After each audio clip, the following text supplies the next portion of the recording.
Hello, my name is Michael Willoughby. I'm a CFA charter holder, and I also have earned a PhD in economics.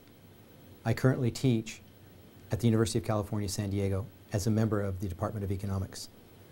Today we're going to begin discussing economics for valuation for CFA Level 2.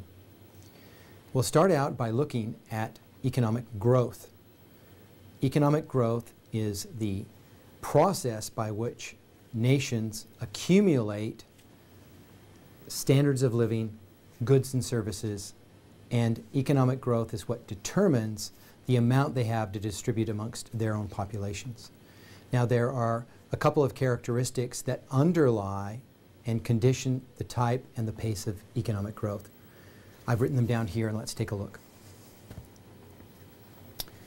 Economic growth is going to be conditioned by incentives. There have to be incentives that motivate individuals to take risks in marketplaces. And three things help that risk-taking behavior. One is there need to be markets. If there are no markets, there is no place to exchange goods and services. There's no price system in order to provide us with information about the desirability and the availability of goods and services. And in addition, there is no place for individuals who participate in economic activity to trade the returns and the benefits from that for things that they might desire. In addition, we need property rights. That is, we need a system that enforces the right of individuals to own the things that they create when they take risks and play in markets. Third, we need some form of monetary exchange, that is, some dollar system by which we can value the property rights and the results of the activities in marketplaces. Now, what makes growth work are certain activities, and these activities we'll refer back to several times as we talk about the type of growth and as we analyze pace of growth. The first is savings. No economy can grow without savings. Savings is essentially a surplus from the activities in the economy. Without a surplus, no one has free time to think, no one has free time to develop, no one has free time to advance. So it's with a surplus or with savings that we're now allowed to transfer this surplus over to individuals who wish to use it to invest. And when we say invest in the context of growth, we mean the creation of capital goods. That is, taking the surplus and turning it into capital goods, that is, goods that will produce other goods. And the pace, then, of all of this activity with capital goods is going to be a function of technology.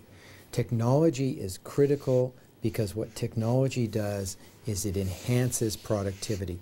Productivity is nothing more than getting more goods and services from the same level of investment, the same factor of production, especially labor, so that without technology, there really can be no advance or pace of growth using investment that's derived from savings.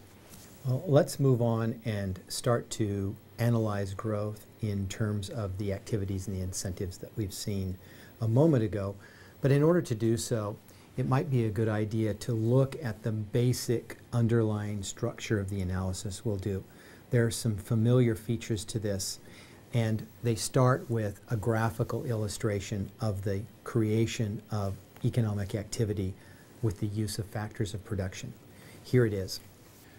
This is simply a generic graph of a production function.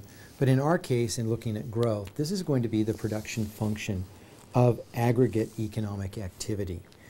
And along the horizontal axis here, we're going to look at our factors of production, in particular the use of capital and what we call the capital labor ratio, or the amount of capital per person in the economy. So you can think of this economy as developing some output given a combination of tools and people. So our output will be a function of these two factors of production. And in all production functions, as we've seen so far, we expect to experience diminishing marginal returns. This is the rule that underlies advancement and will, in effect, challenge us in developing greater and greater activity, because what diminishing marginal returns says is that with the addition of greater levels of factors of production, at the margin, the rate of increase in national output declines. So although we have a positive relationship between our factors of production and our output, in other words, our inputs and our outputs, that relationship diminishes at the margin. We get less from each additional increase in the factors of production. Now, I've drawn two of these curves here just to set up the discussion in terms of introducing a couple of things, but in particular, our friend productivity, which comes basically from introductions of technology. And what productivity will do is productivity will help us deal with this diminishing marginal return to our factors of production by giving us some extra tools to extract more returns out of the same amount of capital. And you can simply think of technology as conveying its benefit in terms of productivity through improvements. So if the tools that laborers use, tools capital that laborers use here, are simple implements, the technology improvement can be sharper, stronger, longer, more durable tools, any kind of implements that change the way labor is able to produce output. Those improvements convey productivity increases and help mollify the diminishing marginal returns in this production function.